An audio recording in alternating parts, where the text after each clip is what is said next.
Today we make the best ribeye steak in the world. Make sure your steak is well rested in room temperature and pat it dry. Heavy salt and pepper both sides. Now place on a sheet tray with the rack. Now into the oven at 200 degrees.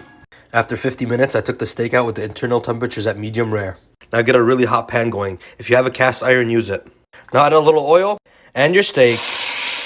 Now add butter, garlic, and some rosemary. Spoon over the garlic butter over the steaks. Now flip and do the same to the other side. Now take it off the heat and let it rest for at least 10 minutes. Final product. Bismillah. It's nighttime. We got some crackhead cravings. Stay tuned. Chop up some rosemary. Now slice up some potatoes like this. Butter, a little olive oil. Add your potatoes, onions, peppers, salt. A little Cajun if you want. Just bought some beautiful lamb shoulder. Salt, pepper, rosemary, some olive oil. Add the lamb. Add some balsamic in a blender. Flip. Pepper, salt, some honey, some garlic. Now blend. Oil. Final product. Bismillah. Today we make the best ribeye steak in the world. Make sure your steak is well rested in room temperature and pat it dry. Heavy salt and pepper both sides. Now place on a sheet tray with the rack. Now into the oven at 200 degrees. After 50 minutes, I took the steak out with the internal temperatures at medium rare. Now get a really hot pan going. If you have a cast iron, use it. Now add a little oil and your steak. Now add butter, garlic, and some rosemary. Spoon over the garlic butter over the steaks. Now flip and do the same to the other side. Now take it off the heat and let it rest for at least 10 minutes. Final product. Bismillah. Due to popular demand, today we fine dine but make it at home. Start off with some butter on some medium-high heat. Add some panko breadcrumbs, a little bit of salt, and pepper. Now you want to cook until toasted.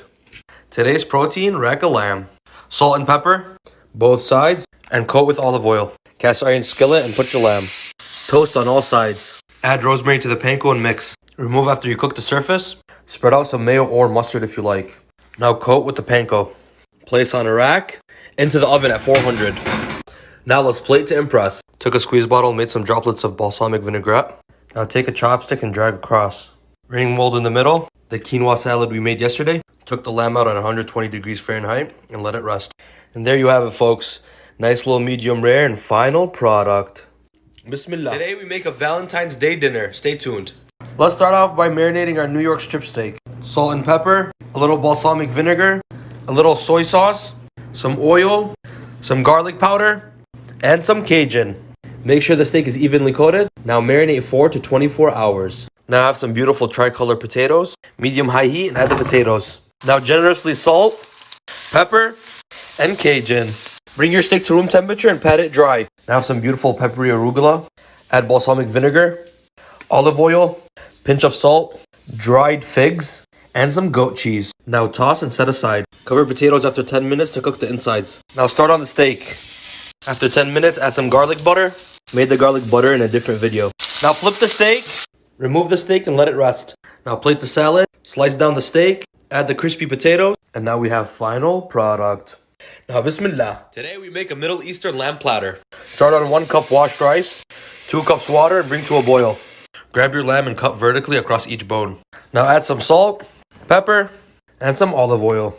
Season both sides. Now salt the rice, add butter, and drop to a simmer and cover. Now start on some homemade fries. Salt the fries as soon as they come out the fryer.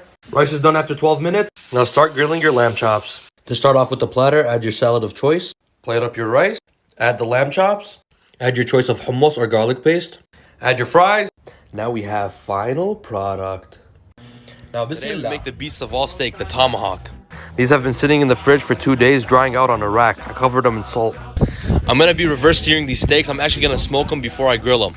I have the smoker around 250 or 275. I'm using the smoker, but you could easily use the oven. You want to cook the steaks internally to 125 degrees, which is medium rare. If you want to cook them more, you're a psychopath, but you can. Once they've reached an internal temperature of 120, it's time to go into the grill. If you support me on Instagram and Patreon, I'll love you forever. Now to a piping hot grill, toss on the steaks. You want to hear a nice sear. These looking a little crazy. Talk to me nicely, baby. Come on now. Serve it with your favorite sides, slice it up, and now we have final product. To me, breakfast doesn't get better than some steak and eggs, so let's make some. Start off with a beautiful New York strip steak, hefty pinch of salt, some black pepper. Now flip it and season both sides. Now in another pan, melt down some butter. Toss in some hash browns and don't flip them. Toss in a hefty pinch of salt and let them do their thing. And now in a medium-high pan, toss in your steak. You want to hear a sizzle. Don't flip it. And don't forget, details and measurements are on my Instagram. I'd love you if you follow me there too. And now after a couple minutes of being patient, flip your steak and give your hash browns a flip. Now take off your steak and let it rest. In the meantime, add a little butter to the same pan and then crack in your eggs. And remember, all of this is flavor. Now slice up the steak and plate the rest of your food, and then we have final product. Now dip your steak in the yolk, toss in some hash browns, and the perfect ribeye. Make sure the steaks are perfectly marbled, just means they have a lot of fat on them. What I did with these steaks is I let them sit in the fridge for 24 hours after salting them. Make sure they sit on a rack so they dry out from the bottom as well. The key for this is so the surface of the steak is nice and dry before you put on a really hot pan.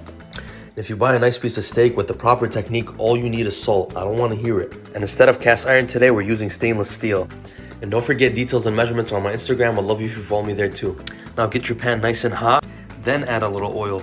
Now toss the steak in away from you. You want to hear a nice little sizzle. Now press it down and do not touch. Let it develop that beautiful crust. Because we let the steak rest, it's not yelling for help right now. You see how it's nice and relaxed on the surface? Now give it a nice little flip and embrace the crust. That's beautiful. After they've reached your desired temperature, let them rest. If you don't like medium rare, go up. Slice her up, and now we have final product. Now today, I show you how to make the best steak in the world with only 2 ingredients. Make sure when you purchase your steak, there's a lot of fat on it, and there's a big cap. The cap is the best part. Cover the steak in paper towel because you want the surface to be dry. Let the steak rest for at least 30 minutes before you cook it. After we rest it, we're going to generously salt it like this. Both sides. Pan on medium high. Don't add the butter early so the butter doesn't burn. Pan is hot. Add the butter. Now lay down the steak away from you. Now don't touch the steak for at least 4 minutes. Let it develop that really nice crust on the bottom. After a few minutes, we're going to flip. And look at that beautiful crust. Steak is done. Let it rest for another 5 to 10 minutes when it's done. Final product. Medium rare with arugula salad. Bon appetit. And make the beast of all steaks, the tomahawk. This boy is thick with about 4 C's. Number 1 rule is letting the steak rest. You want it to be room temperature before cooking. And for now, we only need 1 ingredient, some sea salt. You want to get generous with the salt on all sides. And make sure you hit it from the side. Now slap it onto a sheet tray, into the oven at 275. The time it sits in the oven just depends on the thickness of the steak. You want to buy one of these, a pregnancy test. I'm just joking, it's a meat thermometer. You put it into the center of the meat, and when it says your desired temperature, it's done. We're going for a medium rare, which is 125 degrees, and anything more than medium is just kind of weird. You can go eat a burger. Now heat up a hot cast iron. Now add the steak. During this time, you could add garlic, butter, and rosemary, but I like just salt. Now flip and get the crust on the other side. Now let it rest for at least 10 minutes. Hit it with salt and pepper, slice it up, and now we have final product. Now bismillah. What I was trying to say is let's make some steak quesadillas. This recipe is delicious. I cubed up some filet mignon and cut up my veggies. The veggies in the quesadilla are definitely optional. In a hot pan, let the veggies dance. Add a pinch of salt, a little paprika powder, some chili powder, some garlic powder, and some cayenne pepper. Remove the veggies once they've softened. And don't forget, details and measurements are on my Instagram. I'll love you if you follow me there too. And toss in your steak. Now season them with the same seasonings of the vegetables. And after a couple minutes, we add the veggie. Now to a bunch of sour cream, add in some mayo, some pickled jalapeno with a little bit of the juice, and add in the spices we had earlier and mix. Now to a little butter, add in your tortilla bread, spread out some cheese, toss on your steak, serve with your favorite sides, and now we have final product. The Rolls Royce of all meats, the rack of lamb. Start off by toasting some breadcrumbs with a pinch of salt and some seasoning rub. Now mince down a bunch of garlic and add in some lemon juice and a bunch of olive oil. Now hit these mini potatoes with a big pinch of salt, the garlic, lemon, and oil. And I'm gonna finish off with this private selection seasoning rub. This rub is gonna take the dish to the next level. Now into the oven at 400 degrees. Hit the rack of lamb with a little oil, a light pinch of salt. Now get jiggy with more of that private selection rub. If you want this delicious rub, I'm gonna link it in my bio. Now take your rack of lamb into a cast iron skillet. And now toss in fresh mint into your breadcrumbs. And I like to add a tiny bit more rub.